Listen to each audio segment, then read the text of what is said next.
Eto guys, nakabili na ako ng apartment guys. Ito, nabibili to sa Pampanga guys. Alright. For today's video guys, ipapakita ko po yung aking napundar dahil sa pag-Facebook ko.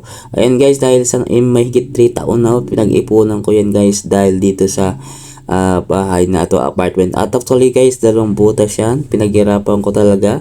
At may paupahan pa ako dyan guys. Kasama ko yan.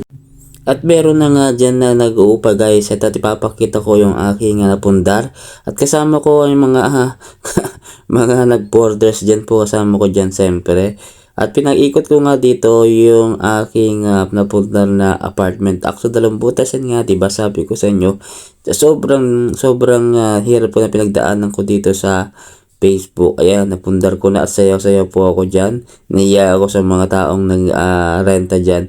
Kaya kayo guys, wag po kayo sumuko dahil makakamit nyo din yung gusto nyong pangarap na magkabahay, magkakotse, magka-apartment, magka-house and lot, kung ano-ano pa may mga business na pwede mo kuha. Kaya may pera talaga sa Facebook. Ayan guys, at pinapaupa ko yon kada monthly na 5,000 isang bahay guys. Kaya nasa Pampanga po yan guys. Okay? Ito po sana maging inspirasyon po para po sa inyo lahat.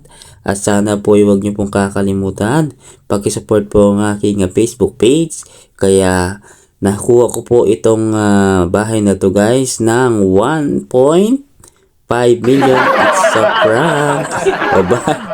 Huwag po kayo magagalit. This is fun only. This is entertainment. Bye.